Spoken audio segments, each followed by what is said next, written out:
Being involved with the College of Business is really important to us. Al valued his education so highly.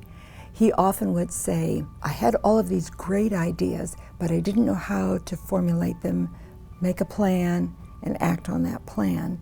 And he said the classes that I took helped me develop that.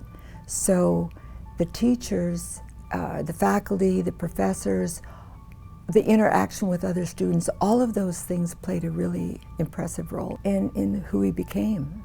And what struck me first and foremost within the College of Business was how academically rigorous it was.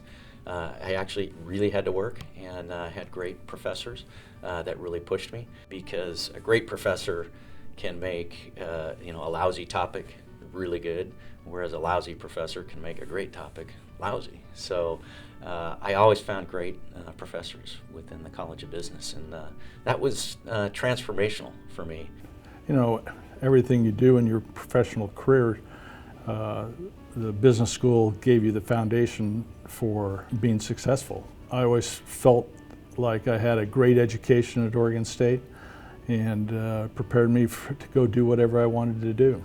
The role that the faculty played in my education, I think, is quite significant.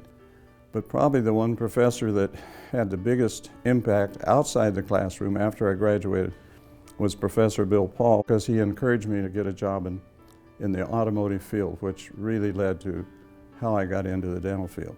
Al had one favorite that he talked about a lot, and that was Dr. Goddard. He always said that when he and Dr. Goddard had out-of-class conversations, Dr. Goddard always treated him almost like a peer. So there was something about that mutual respect that was so important, and Al often referred to the role that Dr. Goddard played in his life.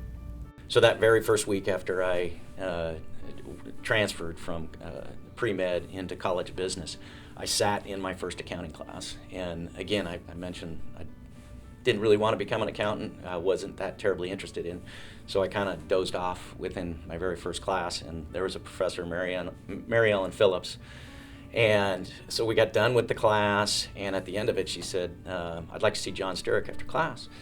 And so I didn't think too much about it. I went down there. She was still sitting at the table, never even looked up once.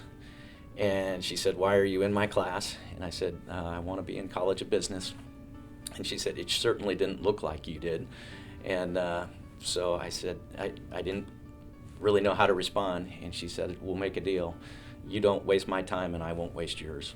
And so I looked at her, and I remember she was looking down, and she had rather thick glasses, and so you could see through, and all these numbers looked huge on her sheet. So she immediately scared me to death and became kind of that professor that you love to hate. And we had this kind of implicit deal from that point forward that I wouldn't fall asleep in her class, and she would be, the nightmare type prof that you love to hate the rest of your life. And I look back in terms of how far she pushed me and challenged me, and that appreciation has just had a fundamental effect on me. So, a wonderful woman. The role of advisors and faculty in terms of the support they provide the student is unquestionably vital. The relationships that are built can really help redirect. An example of that, our daughter was in the business program at Oregon State and not doing well. Not that she wasn't bright enough, but it was not a success area for her.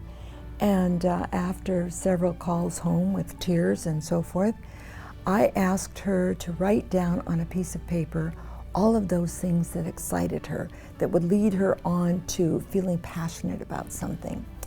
And then on another piece of paper, write down all of those things that just killed her spirit. And take them to your advisor and ask him, this is what excites me, this is what kills me, why am I having so much trouble? And his question to her was, why are you in the School of Business? And her thinking at the time was, because we're a business family, of course she would go into the School of Business. But her personality, her learning style, her passions were better served in speech and communication. And she actually completed college in 4 years. None of the other family members did. And she went on and got her master's and was a TA during that period of time. And she has a very successful retail shop at this point. So her business came into play very importantly for her, but the focus was different. And this was an advisor who could see who she was and how her passions were excited and approached, and gave her the right direction. With Al, he always knew, and he knew what he wanted to do. He just needed some guidance in how to get there. And his advisors and faculty, all of them provided that for him.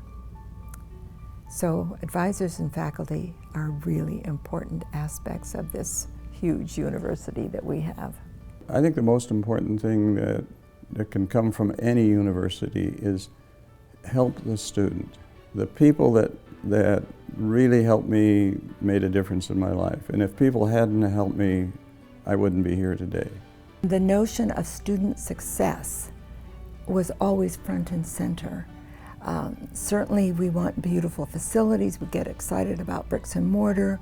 We get excited about new professors who are coming and are going to advance the knowledge that the university is able to develop, formulate, and share with the world.